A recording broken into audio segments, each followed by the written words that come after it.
what the heck is going on? No, never mind. I'm not doing that. Just a deeply unsettling book. Maybe I'm wrong. Hold on. Hello, book besties. Welcome back to my channel. My name is Delaney if you are new here, and we are starting a reading vlog that I'm a little bit nervous about.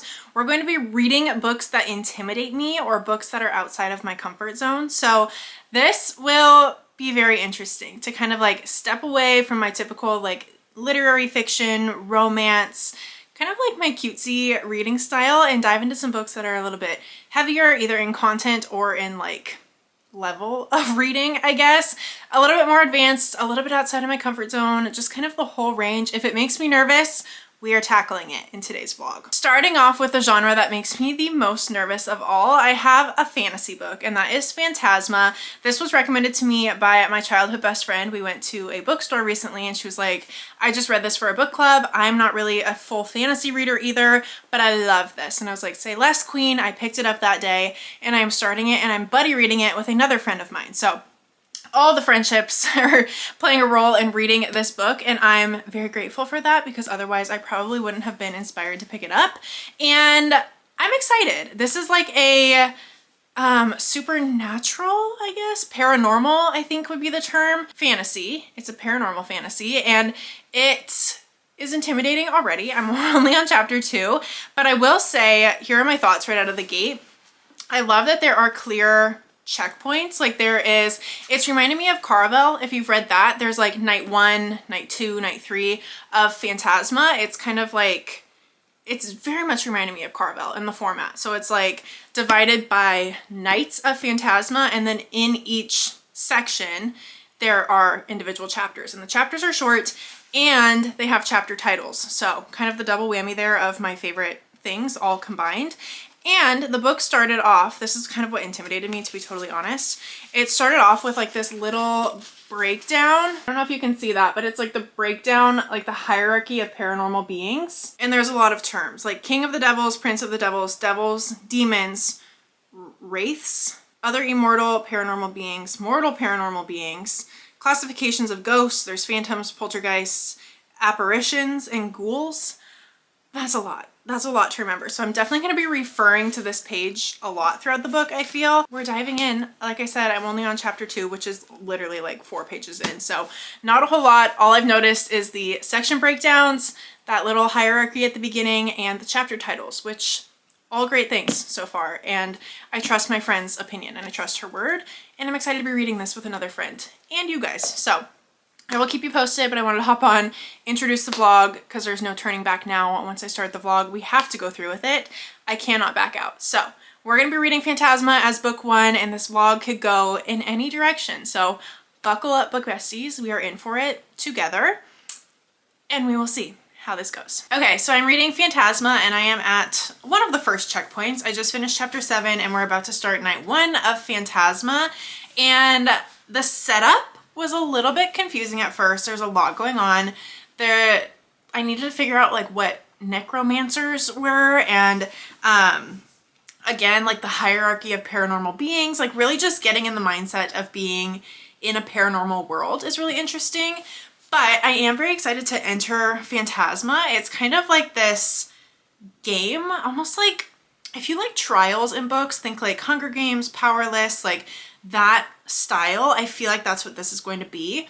And Fantasma takes place in kind of like a haunted mansion that's run by like devils and demons. Very, very dark, very creepy. But I'm excited for the haunted mansion setting and like the setup of Fantasma and the games. And I'm a huge fan of like trials or games or competitions in a fantasy book. I feel like that's kind of my little niche of fantasy that I really enjoy. So I am very excited for that. So we're gonna see where this goes from here. But I wanted to let you know, like, the setup is there. I know our 2 main characters now. Ophelia and Genevieve are the 2 sisters, and they have found their mom. She has been killed, and so Ophelia inherits basically her mom's like necromancer powers and also the family locket.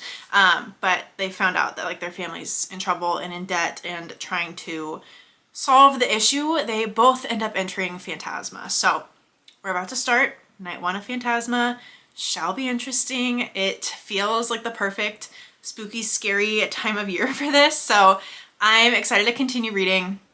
I feel like this could be kind of like a cozy fantasy, but also the stakes are high. You know what I mean? So cozy, but also eerie and dark and creepy and twisted.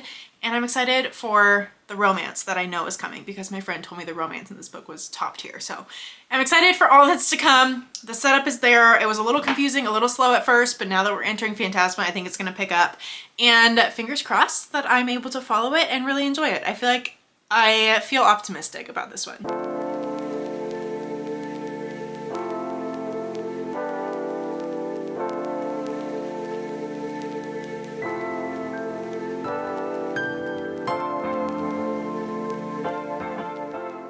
All right, you guys, I have finished Fantasma, and may I just say I am on a roll with romantasy. I read Shield of Sparrows, 4 stars, loved it. Fantasma, also spoiler alert, 4 stars, loved it. I'm so proud. I'm so proud.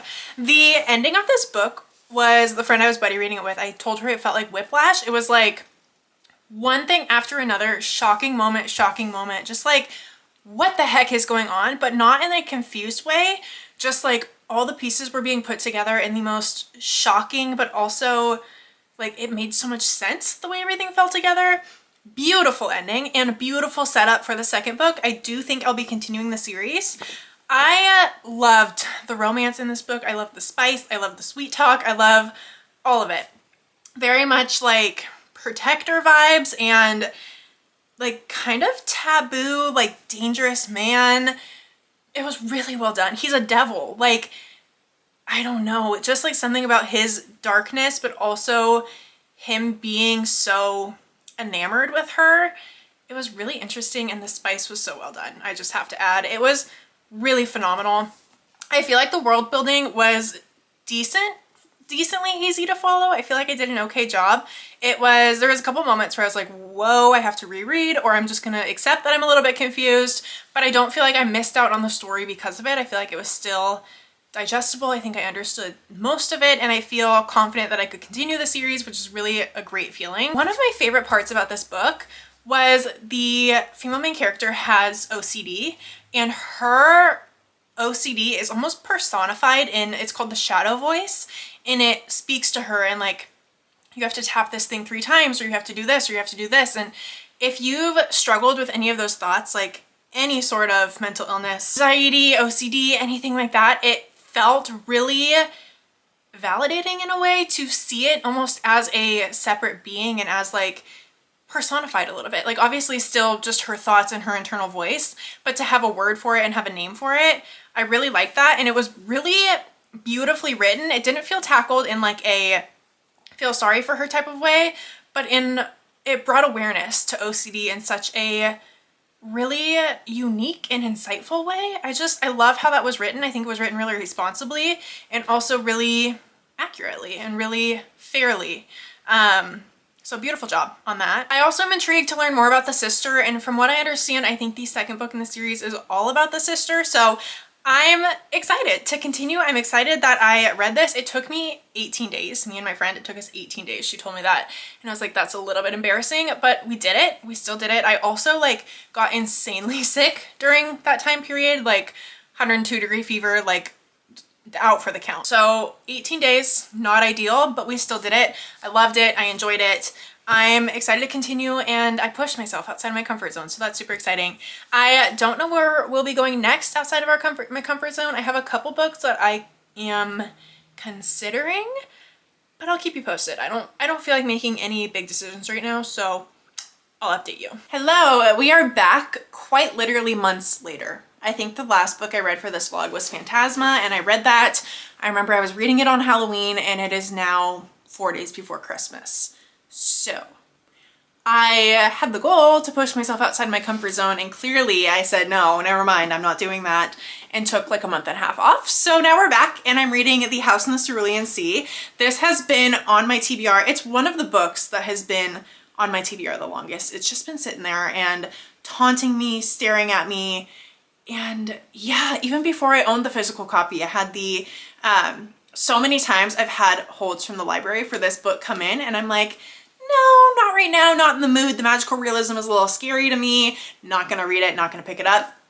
And so many of the girls in my Patreon, when we do our video calls, this book I feel like inevitably is brought up in every single meeting. Someone's talking about how they just read it, someone's talking about how it's their favorite book of the year, someone's talking about how much they loved it and how they can't stop thinking about it.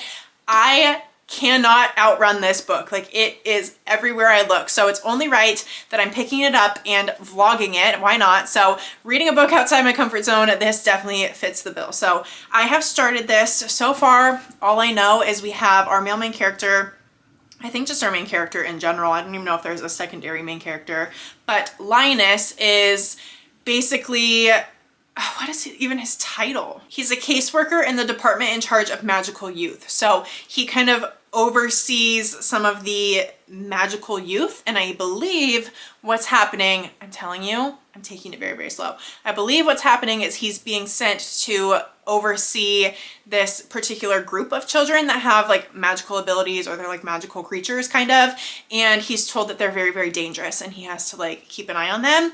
He's going to this special island, and that's where I'm at so far in the story. So really, really just at the very beginning, but I wanted to talk to you guys before I got too far into it because it's a big deal. It's a big moment. I had to text my group chat and be like, it's time, you guys. Like, I'm finally doing it. They were all very excited for my journey, so I'm starting it. We're doing it. There's no turning back. I am mixing physical and audio. I'm listening to the audio just on Spotify, so hopefully I don't run out of hours before I get through this book, but we're gonna take it slowly, take it at my own pace. I will keep you updated as I read, but that's where we're at as of now. Just really at the very, very beginning, just now dipping my toe in, but we're doing it. We're doing it. I'm excited. Hello. So I am making progress through The House in the Cerulean Sea. I'm about 40% of the way through, and there are one-liner quotes in this book that just like hit so hard. There was a quote, I should have annotated it when I was reading it, but it was a quote about prejudice and like in the most lighthearted and fluffy seeming sort of ways, like seemingly from the outside, such a fun read. But then you have these one-liners and you're like, oh, that was deeper meaning. Like that was a hidden message there. It's so good. It's so, so good.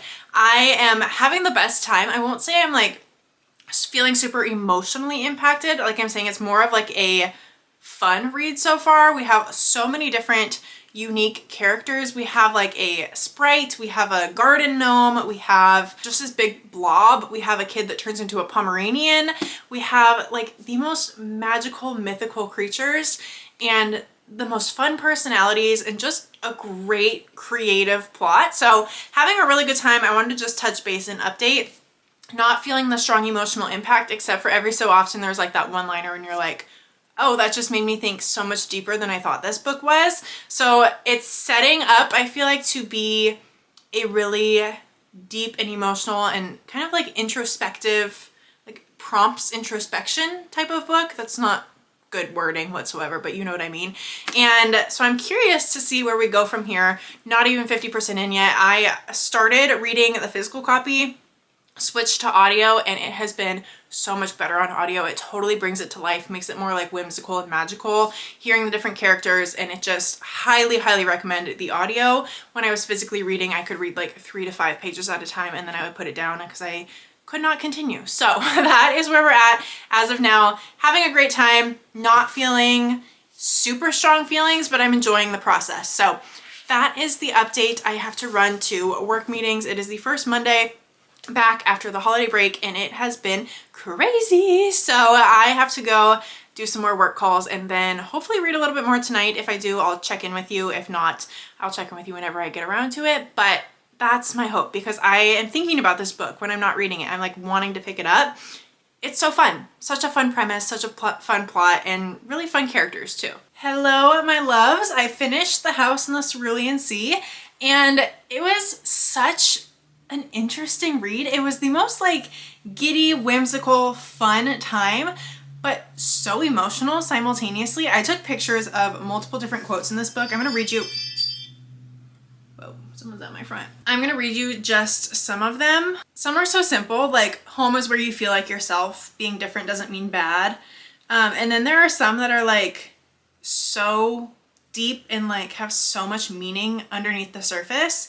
And it's like, here's one. Things we fear the most are often the things we should fear the least. It's irrational, but it's what makes us human. Just because you don't experience prejudice in your everyday, it doesn't stop it from existing for the rest of us. It's not about need, Linus. That's not what gift giving is for. It's about the joy that someone is thinking of you. How true is that? How true is that? And coming off of Christmas, that's really resonated. Like, just thinking about the gifts are cool and the things are cool and they're wonderful and I'm grateful. And also the fact that someone took the time to think about you and go above and beyond to show you that they were thinking of you, that is the gift. It's not fair the way some people can be, but as long as you remember to be just and kind, like I know you are, what those people think won't matter in the long run. He is loud, but I think you'll learn it's because it's only a few people shouting, desperate to be heard.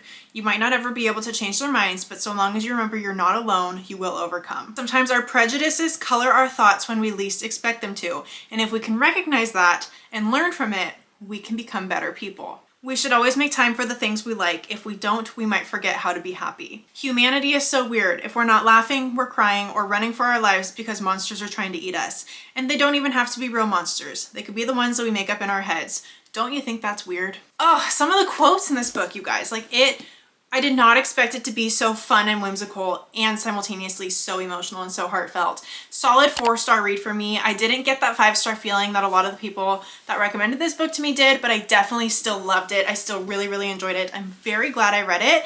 And it was most definitely outside of my comfort zone. There was a lot of characters, a lot of like whimsy and like magical realism to keep track of. Like, I was trying to keep track of all the characters and also what their like magical trait was. Like, are you the one that turns into a Pomeranian? Are you the forest sprite? Like, whoever.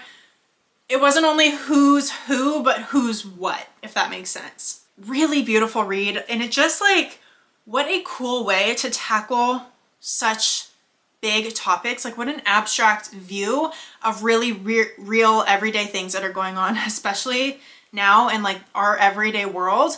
And to tackle them in such like a whimsical, fun way. Genius. Honestly, genius. So 4 stars for this one. Highly recommend picking it up. Definitely pushed me outside my comfort zone. It took me a long time to read it because I was trying to like make sure I didn't miss anything and keep all the characters straight and all that stuff. But I'm overall very, very glad that I read it. I think there's a book 2. I need to look into that because if there is, I would definitely contemplate picking up book 2. Highly recommend. 4 stars. I don't know where we're going next. I think I know what I want to read, but I'm scared of it, to be totally honest. So we shall see. It's either a dark romance or like a classic book that I'm a little nervous about too. Both are scary in their own unique ways. So we'll see where I go from here. I do have some errands to run and some things to do today. So I probably won't be vlogging again until I pick up that book, but I will let you know when I decide where we're headed next. Hello, we have decided on our last book for this vlog. I feel like it's been a long time since I've vlogged for this. It really hasn't been that long. It's only been like a week or so. But my hold for this book from the library just came in for the audio version. And I was like, that seems like a sign because this was on my radar for this vlog from the very beginning. That is The Bell Jar by Sylvia Plath. I believe this is considered a classic novel, but tell me why I thought this book was so much older than it is. Maybe I'm wrong. Hold on. Oh, okay. It was written in 1971. On Goodreads, it said 2006. And I was like, hold up. That does not seem right. That cannot be right. Because Sylvia Plath, I think she was born in like the 30s, correct? Wait, she died in 1963. How was this published? They published after her death? Yeah, 1971 would be the year because 25th anniversary was 1996. That is crazy. That is crazy. And also, why does Goodreads say 2006? Either way, whatever, it is what it is. I have just started the audio version. I'm only like 10% in, which is not a lot because the book is pretty short. But I don't really know what's going on. It feels kind of dark and ominous and simultaneously like making such bold statements about society and culture and the pressure on women. So kind of a whole mix of like, I don't know, it feels dark. It feels really dark. They kept using the word cadaver within the first couple pages and I was like, that alone feels weird and like ominous and dark and almost gory in a way. I don't know, graphic, I think is the word. We follow Esther, who's a woman in New York City, just kind of navigating life, and there are creepy men, there are body image pressures, there are money concerns, there are career issues, like just very much a woman growing up in New York City trying to get her footing. I think she's in her 20s, I could be wrong.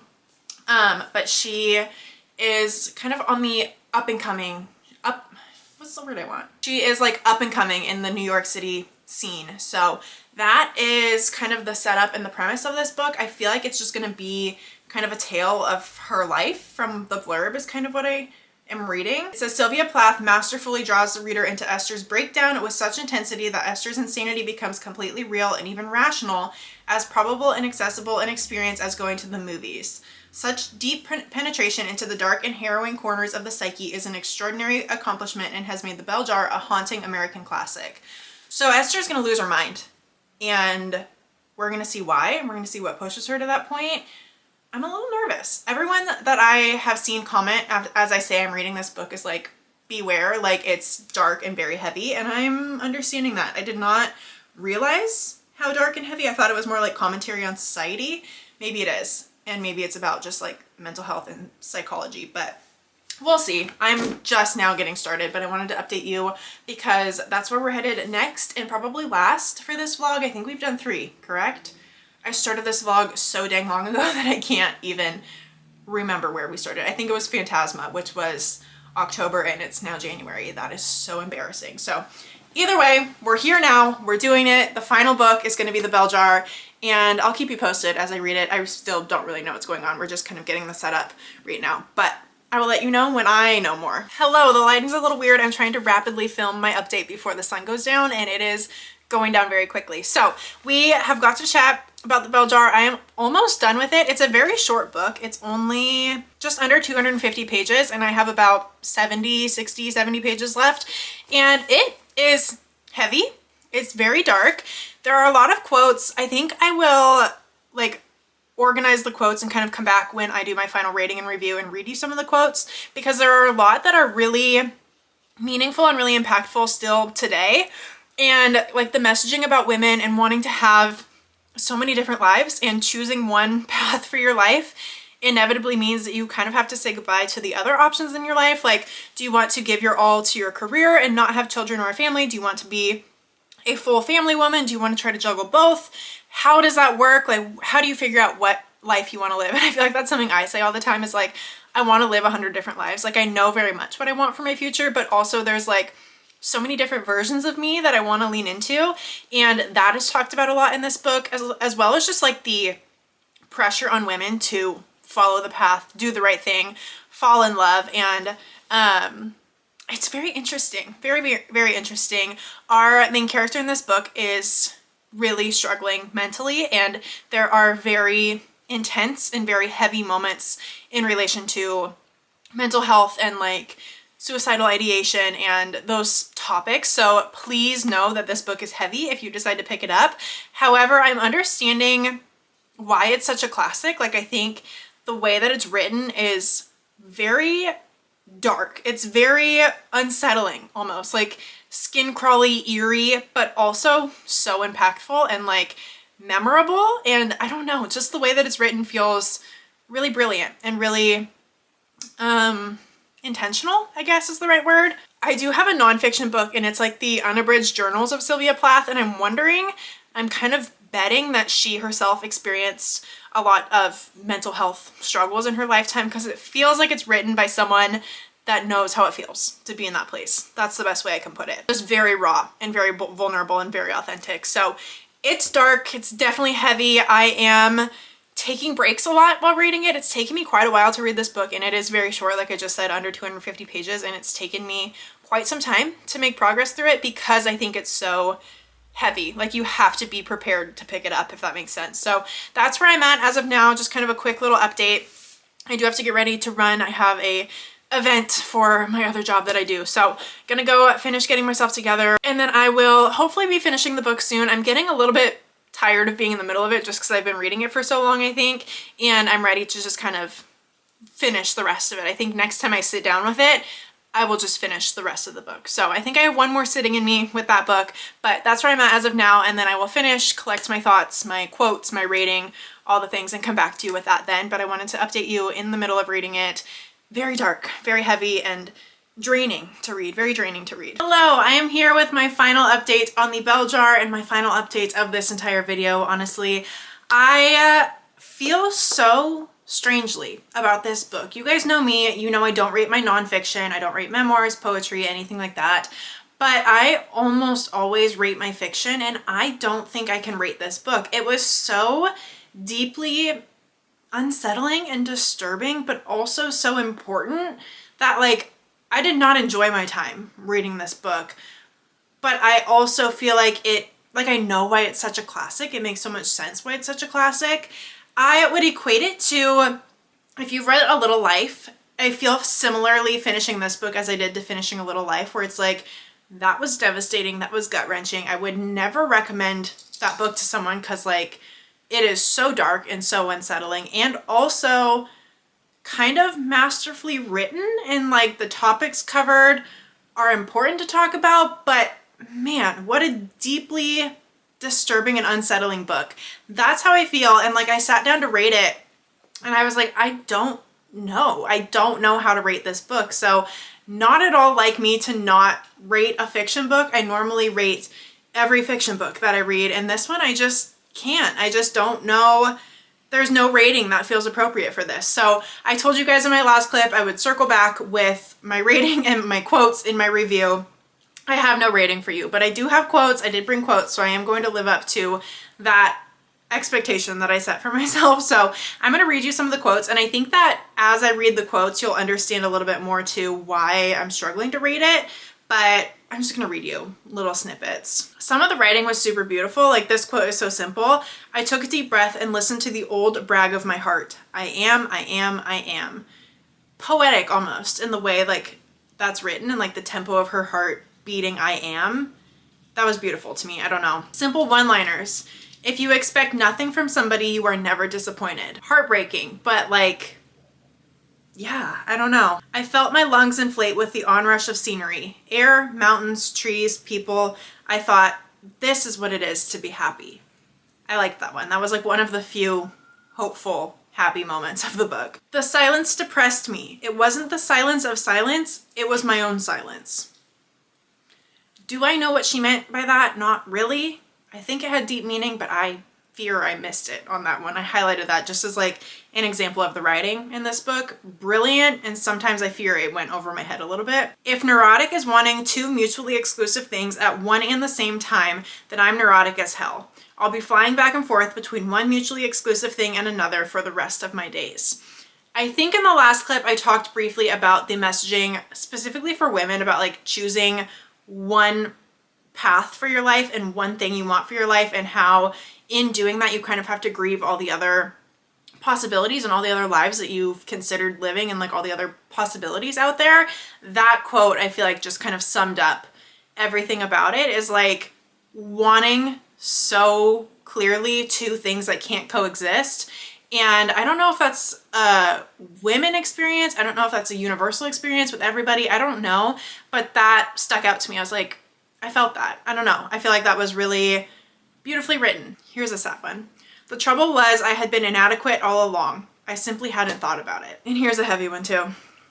To the person in the bell jar, blank and stopped as a dead baby. The world itself is a bad dream. Dead baby, the word cadaver was used such a large amount in that book.